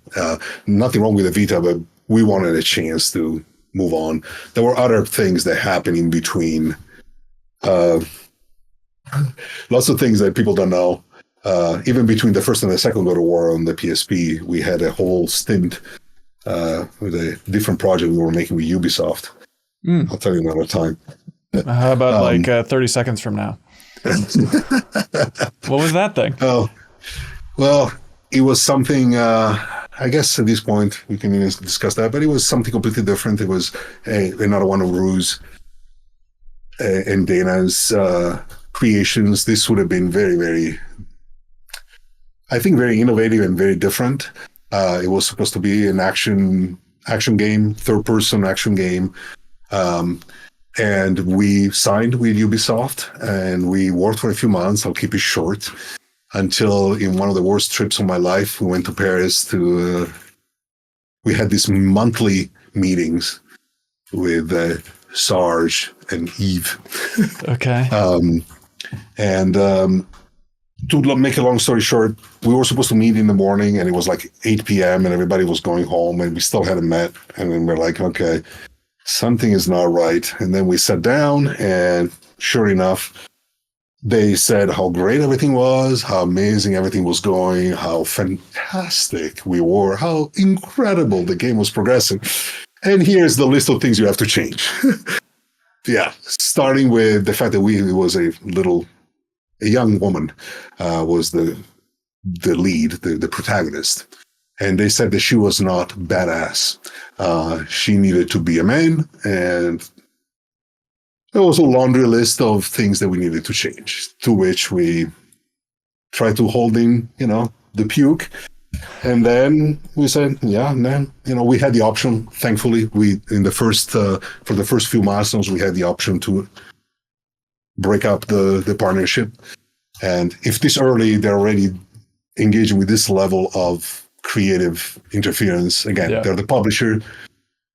If you sign up, you say, you're making the game, it's your game, we're publishing it. Of course you have a say, there's no question.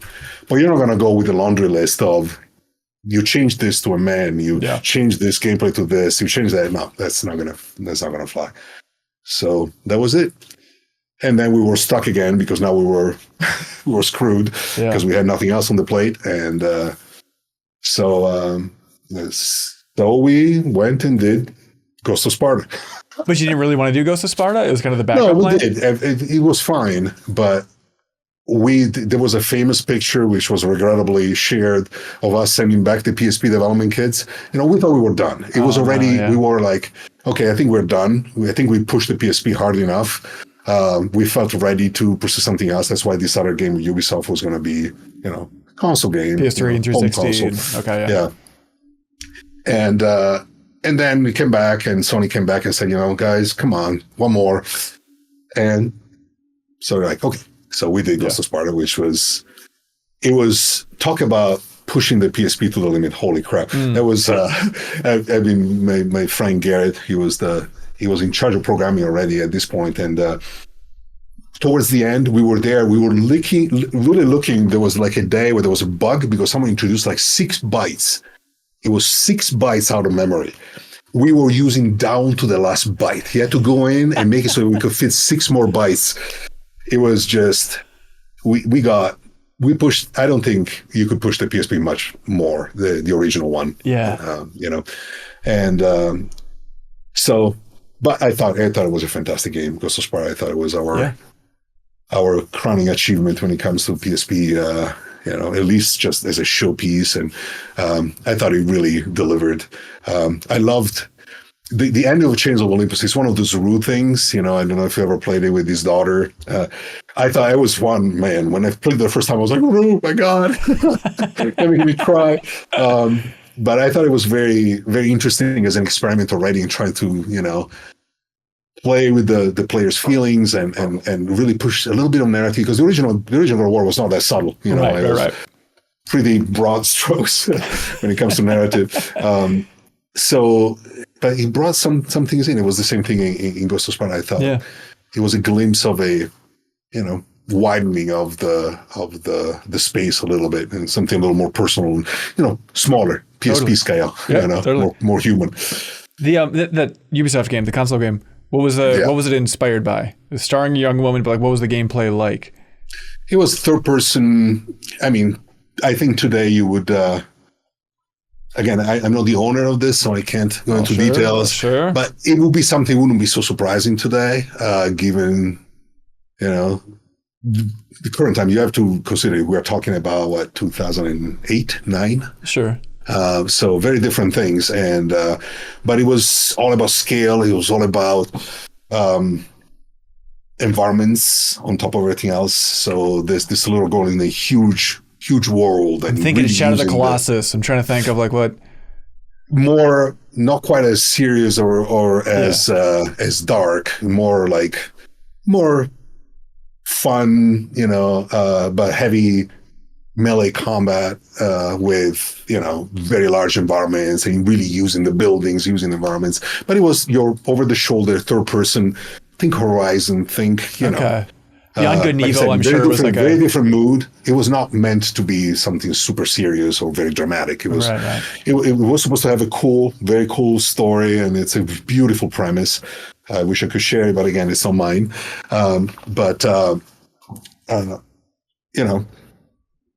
It didn't happen. It didn't happen because she was not badass. Sorry, I'm still bitter about it. Is Jade from Beyond Good and Evil badass? I guess so. That is one of the things. The reality is, again, I shouldn't say anything, but I saw a lot of the Ubisoft, with the things you read, the things that we saw firsthand. Yeah. I don't know what happened in there. I don't know. Unless you're there, unless you're really in the middle of how things happen, you never really know. Yeah. And I don't know how some of these other titles happen at Ubisoft. What kind of conflicts, what kind of processes happened. But I can tell you that it was certainly not welcoming to the idea of, at least in our case, they did not want. And the only objection was that she was a female. Yeah. I'm not making this up. So, yeah. And to me, it was like, what are you even talking about? This was absolutely not negotiable. So it was what it was. And the whole point, if you actually looked at besides it starts with just the worst possible precedent. You're starting work with a new publisher, and the first thing they do is they give you a laundry list of shit that you're supposed to just change about stuff that they're just telling you. Right. You're great at what you're doing. We love it. Then why are you messing with it? So you don't love it. You want something else, then that's not what we agreed upon. So, and that was the most frustrating example in your career of dealing with that. Yeah, if they hadn't mentioned this from the beginning, maybe that would be, something that, and again, things change, different times. I understand all of those things, but we saw it, we were there, face to face, and the words were pretty clear. It wasn't like, we want something more masculine. No, it was like, make it a man. Right. All right. It was not masculine at all. What do you think about the, there's the news recently, since, you have some God of War in your blood at this point. Recently news about Blue Point was making a live service God of War that Sony scrapped. That kind of ties into a lot of things you're talking about, right? Just the idea of like, okay, is the publisher kind of mandating this thing, and we'll see how it goes. I don't know anything about it. I haven't, so I couldn't tell you anything.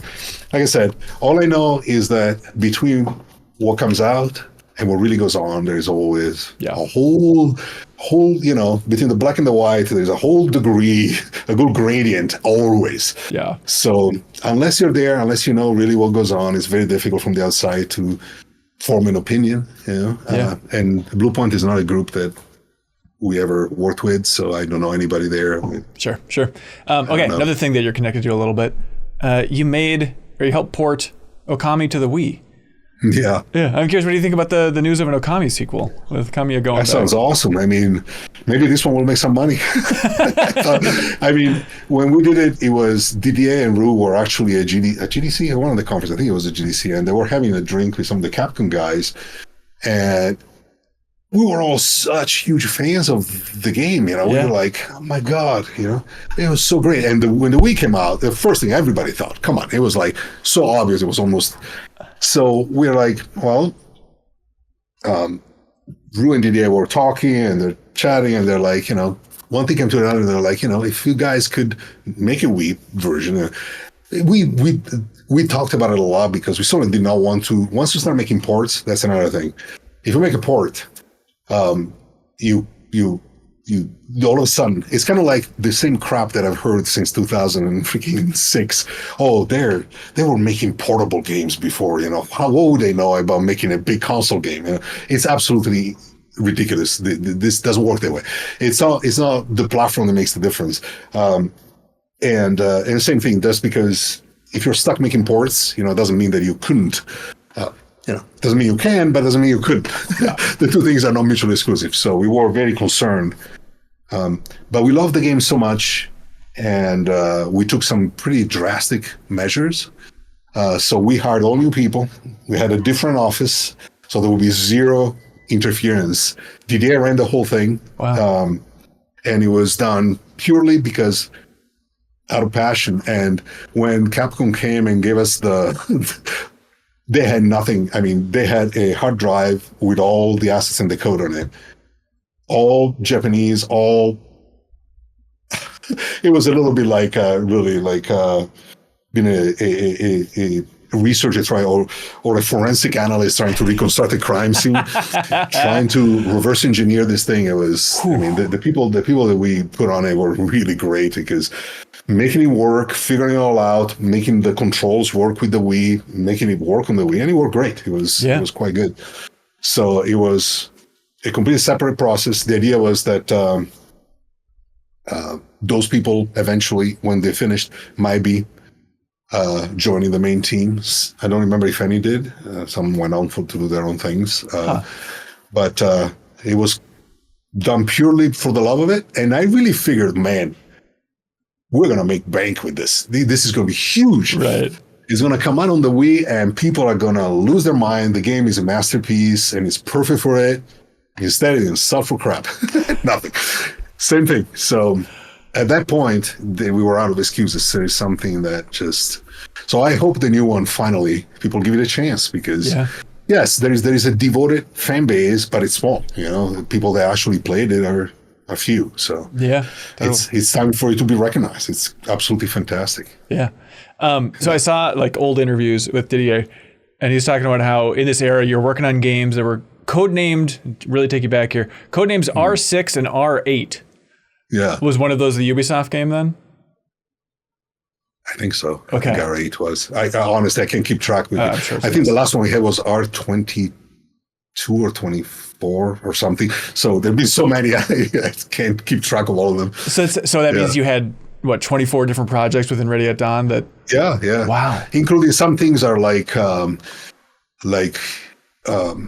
that never happened. We had a game in development for the PlayStation Move stuff. Okay.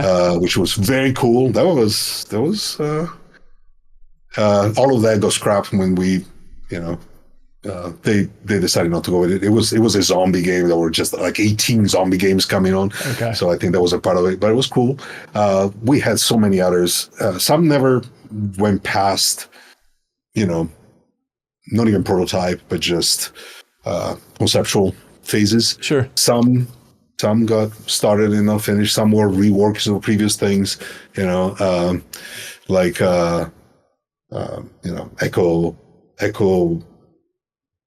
I don't know. What's the word I'm looking for? There was Echo Arena, Echo Combat. So those count as different things. Okay. Sure. So there are some that are like when we did the PlayStation collection of the God of War, the PSP games, that counted as a different project. Okay. Some of them are not like brand new games. Yeah. But is there one? But everything had one of these numbers, and I can't freaking remember them. Yeah. Is there one that breaks your heart more than any other that didn't see the light of day? Didn't see the light of day. Well, the one with Ubisoft. Ubisoft was up there. Because that would have been an amazing thing. And it was just such a great concept, and it was going super well. There was also like, what? Yeah.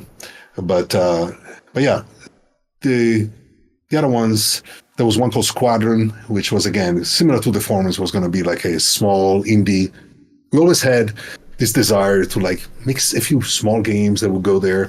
Squadron got all the way to being pitched, and nobody picked it up. It was too small. And what was that like then? The Squadron? Yeah. What was it like? It was like a top-down, zero gravity, what do they call it? Gravity-based shooter. You go ships, Okay. It was like a dual stick shooter with ships and stuff. Very much an indie game. Okay. But again, taken to another level. That was the idea. But and it was supposed to be online with lots and lots of players, with lots of things. It was cool, but he never got past the pitch. Okay. Yeah, people thought we asked for too much money, and the game couldn't have. It was a small budget, but it was still bigger than we should have made it as an indie game. That's the reality of it. Gotcha. But yeah, and then it's amazing. I mean, back in 2011, you were hiring for a third-person action adventure, and that was all just the Order, kind of the early days of the Order. Mm-hmm. That was the Order. I mean, is that kind of a I know Daxter's near and dear to your heart, but is the Order kind of the most important game throughout Ready at Dawn's history, just for the impact there? I don't know if it's the most. Certainly, I mean, it's only perceived that way because it's been a decade, and for all the stuff that was written and said, and all the things, man, people are still talking about it. So, but it was an incredible challenge. It was just like, I mean, it's never easy. I say it all the time, but some are less easy than others. Mostly, the issue was, when we started, I really think our team did some things that were extraordinary. And I think I can be objective on that side. We innovated on so many fronts. Because when we started, even when we finished, I mentioned earlier, at peak, and that's including absolutely everything, and only for a little while, we were like 130, 140. I don't remember. Maybe if you include contractors and things, maybe pushing 150. That's double A game, and this was back then, but it was still half of what other studios trying to compete at that level were requiring. So we knew from the beginning we had to do things differently if we wanted to even have a shot. So we pointed all towards productivity and efficiency. We had to come up with methods.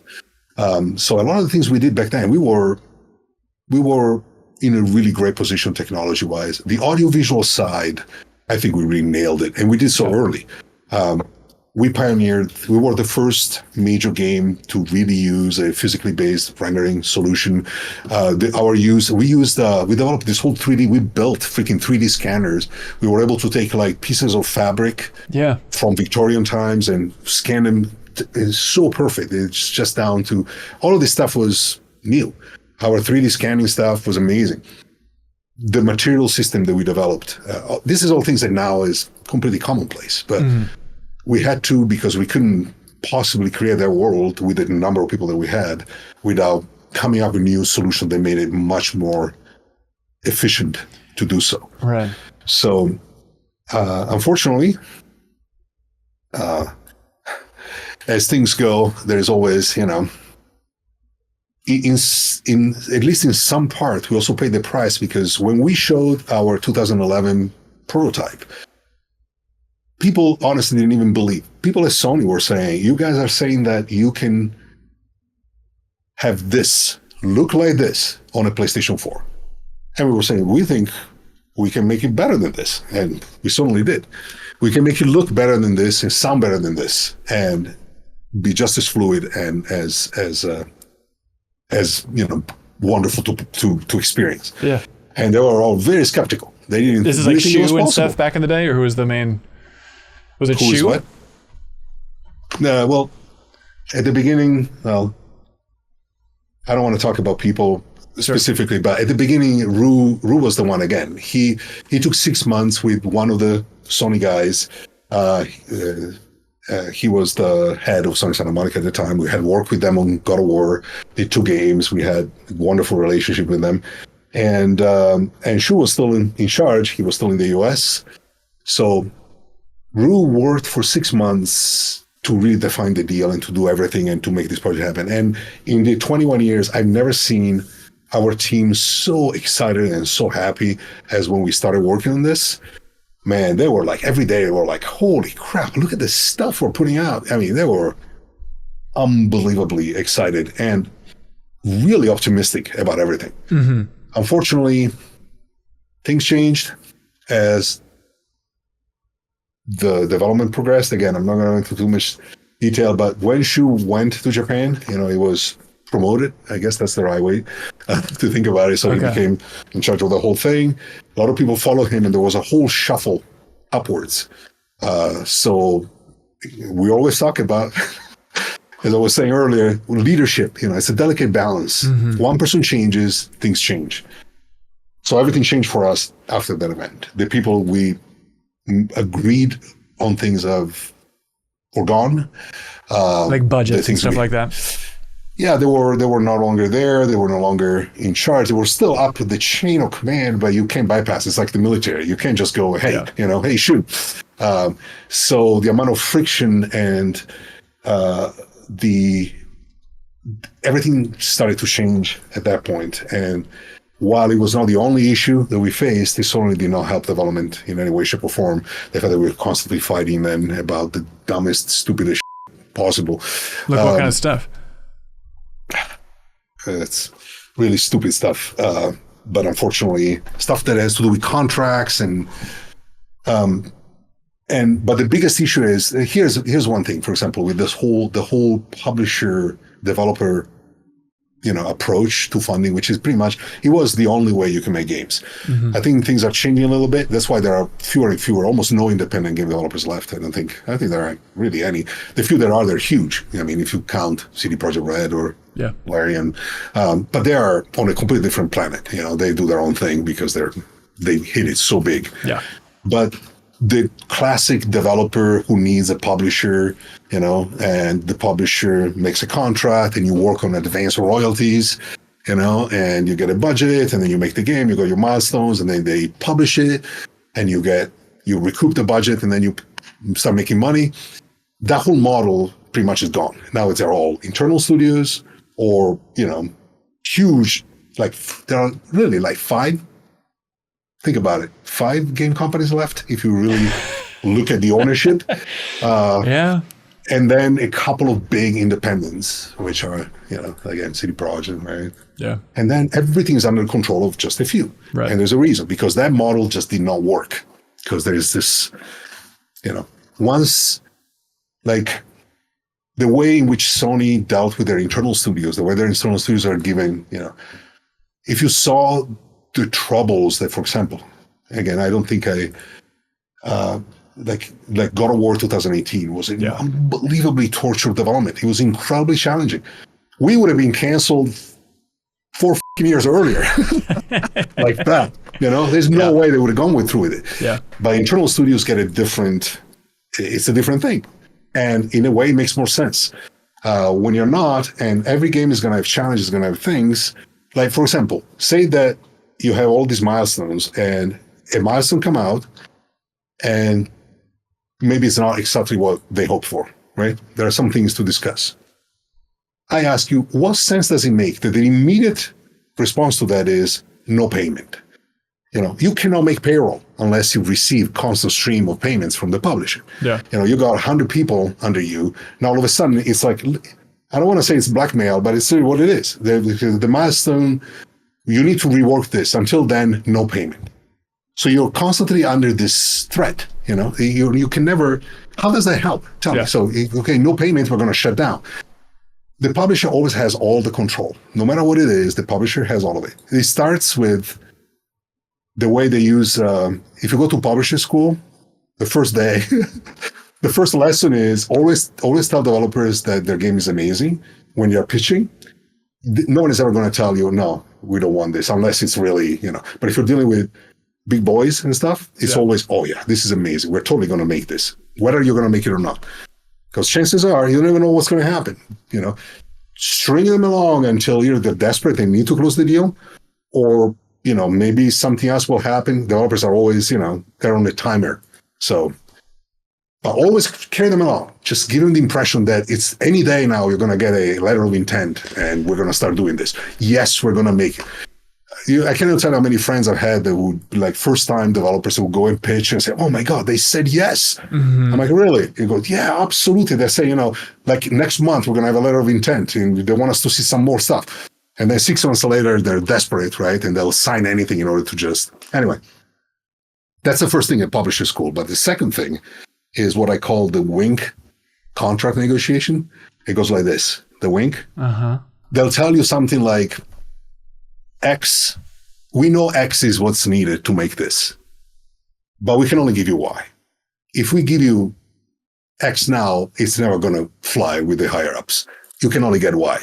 It's either get Y now, but wink, wink, we know X is what you need. As we go along, we're going to renegotiate this part. Right. We assure you we're going to renegotiate this part. We know, you know, just don't say it out loud. We all agree that's what's going to happen. But for now, just sign this. That accomplishes two things. One is you're always in breach of contract. Technically speaking, they can always say, look, you signed Y. Right. That's what you signed. So immediately you're screwed. And then also, even if you're not in breach of contract, what are you going to do? Say they don't follow through with what's in the contract. What are you going to do? Sue them? Are you going to sue, these guys? Come on. You're not going to do it. You're screwed anyway. So that's why you signed the Y, because you really have no chance anyway. Whether you sign Y, whether they decide to, you have no recourse. Publishers have all the power, developers are. Unless you are, I don't know, Sweeney going to pitch Fortnite 2 to someone for some reason, then he can do whatever he wants. A few people have a thing, but for most, even if you're successful, there's nothing you can do. I mean, is there any option of raising your hand and be like, hey, could we become a first-party studio? Is this going to make things a lot smoother and easier here? Again, that's a complicated thing also. Okay. And now these days, I mean, there's been a bit of a, arms race to acquire everybody, and there's nobody left. But back then, generally, here's when they acquire you. Again, I hate to sound like a business guy, but there is a business side to all of this stuff that you can't ignore. Yeah. They acquire you because here's how it works. You make a game. Say you're Insomniac. Exactly. Yep. You make, You make Spider-Man. Spider-Man turns into a freaking mega hit. Yeah. All of a sudden, you still have to pay royalties to Insomniac. So first you recoup the budget, and then you're paying Insomniac a royalty. And when you're selling that many copies, all of the money that you're paying, you can deduct from the purchase of the studio flat out. So when the amount of money they would have to pay you reaches a certain target, it's an instant purchase because that makes more sense. Gotcha. Because now all of a sudden, we either continue to do this, plus you want control. At that point, you want absolute control. Yeah. But those discussions, those things are always, you can't just go, hey, acquire us. It doesn't work that way. And especially plus the climate within groups changes, the financial, there is always a goal of some sort that starts again from leadership, and you don't necessarily know what the goal is. So they might be to, it's their strategy. The strategy that the top level future growth depends on. Yeah. And you might or might not be aware, and if you're not really makes any sense to you. Like, if there is really an internal directive that says games as a service, that's the future, that's where we point everything, and that's the long-term strategy. Yeah. Your options and your decisions might be limited just because of that.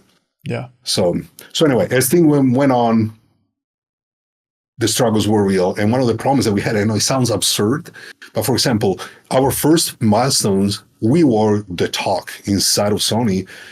The stuff that the order was doing was so amazing. They loved our milestones, our slices, but we needed time to do the other stuff. And we had there was a particular milestone where we said, you're going to get gray boxes, you're going to get ugly shit running poorly because we need to work on these systems. We need the time. And I kid you not, we get back, we can't show this to the higher ups. They're going to lose faith. We need to see the same level of fidelity that we saw before. We can't show this. Yeah. I'm like, well, we'll get back to that, but we need to do this. And then this is the kind of using the magnet gun and stuff like that to kind of deform stuff. It's exactly the thing. Then they say, milestone has failed, no payment. And now the you do. Now, you're already on a unbelievably crunchy timeline as it is. Right. And now you have to take months to make shit look better just because someone needs to feel that, they're not regressing. Yeah. So it makes no sense. And you fight, but at the end, all of this is distraction. All of this is taking a toll, and it comes over and over again, and all kind of, once the relationship turns into this constant attrition, it's very difficult to and sometimes people still manage. In our case, I think, and maybe we should have fought harder with certain things. Maybe it was us. Maybe, at the end, the responsibility is, me and Ru. And maybe we should have been more forceful for some things, and make different decisions. It's always easy to make different decisions. We really thought with the order that we had set up such a unique and appealing baseline that people were going to forgive some of the shortcomings. Yeah. It didn't, and I can't blame them. It makes sense. But it would have been an incredible sequel. I can tell you that for a fact.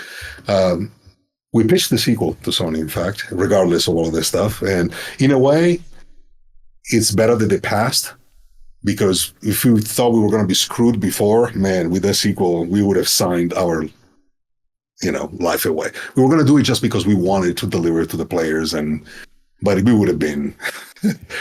Just because the budget would have been so much higher. Okay. The budget would be small. We would be complete at the mercy of any decisions and things because we had no leverage whatsoever. We were not in a position to negotiate a reasonable contract. They could have done whatever.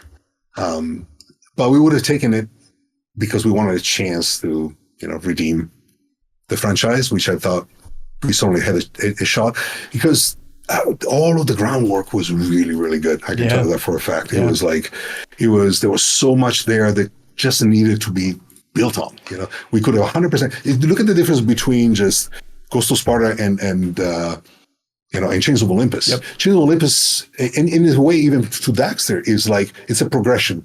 You put together a foundational springboard, and then you really have a chance. This happens a lot. It happens a lot with this kind of games where because we started from scratch again. There's such a huge pain of building technology for yourself. With the PSP, we had no choice. But then it became kind of our approach to everything was always do our own technology and try to innovate in some ways, on the, not just on the game side, but on the technology side. Yeah. And they're just looking at a number, just the total sales number, and they're like, we just don't think it's not crash. No, I don't think it was I don't think it was the sales. I think it was the critical reception. That's the thing. Sony is a very proud group, and they're rightfully so. And the critical reception, if even been just in the 70s, we would have had the sequel, I'm convinced. Just a few points more, it would have been okay. But because it got into the 60s on OpenCritic or whatever, Metacritic, it's death. And again, I appreciate people's decision and prerogatives. And like I said, the relationship, I can tell you that our relationship with the team at Sony Santa Monica was great. I mean, they really wanted the sequel. They really wanted the stuff. But someplace around the chain of command, someone said no. Was it what everybody wanted, where the sequel was going to be 1986? No? It was like set in the same timeline? Way better than that. Come on, man. What year? Give me the year. I can't. Again, this is, if it belonged to me, I'd tell you, but it doesn't. This is all Ru stuff. You talk to him, send him an email. Say, give me his email, I want to know the sequel they've been. I mean, I don't think anybody even at the team knew. Ru confided in me only where the whole thing was going to go. I mean, the sequel, people knew where it was going to be because, of course, we pitched the actual sequel. So it was quite well developed. But the overall story and evolution of it would have been amazing. Again, even the first game, one of the problems is that so much was cut, that a lot of the more subtle narrative parts were lost because so much was chopped away, and things that were supposed to be interactive became a movie, and things that we were like desperate, we had to ship. We need another year. Yeah. That's the reality. We need at least one more year. Yeah. We didn't get it, so we're like, cut. This is I'll tell you one thing I never told anybody. There was one time I was playing a build. It's in the warehouse, and I went down the stairs. Press button down there. Press an animation to go down the stairs. That's already should tell you. And I go down, and then I said, "Oh, I want to go back and explore some more." And I tried to go back, and it won't let me. And I remember talking to the person next to me. I said, "I can't go back on this. There's a bug. I can't go back up the stairs." And he goes, "No, you can't, because we don't have a system for the ladders. So everything is a special script, and we don't have time to do the ones that don't matter like this." And I'm like, "Oh my God, we're gonna get destroyed." And the reality is, again, you make those calls because there was nothing else you could do. It was you had to. They would put it on the shelf, whatever was there. So you have to do what you can. Like I said, when we did the tests, they do the mock reviews and all these other things, the test reviews. It was one of the rare cases where the output of that did not actually reflect the critical reception afterwards. It was higher? It was way higher. It was not, I mean, we're not talking, Last of Us higher, but we're talking enough that would have been, mid-70s. That's what we were getting. Sure. So it was decided, okay, that's, that might be all we can get for now. And so if that had been what would have happened, we would have had a chance to redeem it and build on it. Yeah. But it is what it is. How many copies did it end up selling? Again, I'm not at liberty because they don't really tell us exactly. Maybe Ru knows, but it's I've heard things, but I wouldn't want to say things that I know for a fact that are accurate. But the sales were pretty decent in spite of the fact that, again, the game was, it was not God of War 2018 sales. Again, but in perspective, it certainly was, there was an eagerness to like the game. People didn't, but they wanted to like it. So it should be enough to where you say, okay, I think if we do it right, if we deliver quality continuation, people will embrace it. Yeah. I think they would have. But it's a bet you have to take, and it's not for us to take that bet. So they didn't. You must want to see it on PC someday, right? Say it again? Do you want to see it on PC someday? I would love to see it on PC. I don't know. I mean, there are so many things about the game. I still think, for those that haven't, just go listen to the soundtrack if you get a chance. Oh my God, this soundtrack, man. I don't know if, I mean, I cry a lot, but I cried so much when we were recording that soundtrack at Abbey Road. It was just, Jason Graves and Austin Wintory made a masterpiece. It's one of the things that kills me. The same thing with so many things about the game, the artwork, the world that was designed, the characters, all of these things. These people are such incredible artists, and they realize their vision so beautifully. It breaks my heart that it did not blossom into what it could have been. So, it's my fault. At the end, it's my freaking fault. But, so I'll take it wherever they place it. I don't think anything's ever going to happen with it, honestly. But, and it's also a challenge because, technically speaking, we always owned our own technology. Sony owns the gameplay side and the assets and the IP, of course. Right. But we own the technology. Now, I guess the technology is owned by Meta. And it's not like Meta is doing anything with it. I don't even know. I don't know what's going on. I don't know who owns what. But doing anything with it right now will be confusing at the very least for anybody. Did you ever unless they start from scratch. Right. I mean, Sony could potentially just start over and use a completely different thing.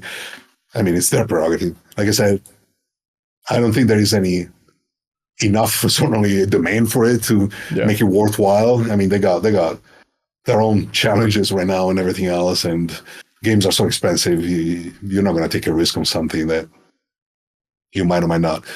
But back then, it would have made sense if a sequel came out in 2018, 2019, which would have been, 2018 would have been very realistic, actually. And our sequel would have had multiplayer, would have had, that was one of the other things that Deformers I started working on with my friend Jason here. That's the guy who's clicking around and banging on the keyboard constantly? Okay. Yeah, he's right there. He and I started working separately on multiplayer stuff. That's one thing Ready Dawn never had. So as we were finishing the order, I was like, we need to have, and everything that we tried before to really do action, Twitch, quick, fast games over the internet, client server games. We didn't have a technology. So there was another reason why we did that. So by the time, it was one of the things that Deformers was a test bed for. And we had it already. So we could have, so that would have gone. That's how, by the way, Echo Arena, that's what happened. David Newbelt, we had the game jams. We had 1 or 2 game jams per year. And during a game jam, he took the Lone Echo code that was being worked on. Lone Echo wasn't even out yet. And he took the Deformers networking system that we had developed. Yeah. And it was done in a particular way. Again, we were trying to be, I never liked the solutions of this type. So we architected something different. And in one weekend, he was able to make Lone Echo multiplayer. On the Monday morning, we come in and we hear people screaming. He had characters moving around, the disc being thrown, the arena, everything in a weekend. Wow. And we hear people screaming, like, what the hell is going on? And they're playing Echo Arena. They're playing Zero G Frisbee. And so we certainly had the technology to do the multiplayer side. So, anyway, shame. What can you say? Yeah. I mean, you mentioned it a couple times, but that idea of if you could do it all again, things you do differently. And just a couple small deals, don't side with GameStop, a lesson we all have to learn at some point. Any other big ones that you think about, you still lose sleep about? Like, God, if I just pivoted that direction. Well, again, with the orders, certainly those are the biggest regrets are right there. Up until that, everything we did was really successful. It was everything that saw the light of day, at least. Yeah. We were riding high. We were kind of I remember the disappointment when I think Ghost of Sparta didn't get in the 90s. I think it had maybe an 89. Oh my God, we only got an 89. So it was quite, and even before, everything I did before in my career, even before I did Dawn, I always got lucky. Everything I did was freaking uber successful. Yeah. You know, from the Blizzard stuff, even before, you know, the stuff I did when I was in Meta Creations and HSC, and everything was big. So for me, it was a hell of a cold shower, you know, when we did the order. So I wish I'd go back so I can somehow fix it and make it happen differently. I think it's easier after the fact, but if I had another chance now, I think I knew how to fix it. Yeah. That would be the only one, really. Everything else, I have to be able to take the mistakes. You know, we fail as much as we succeed, and if no more.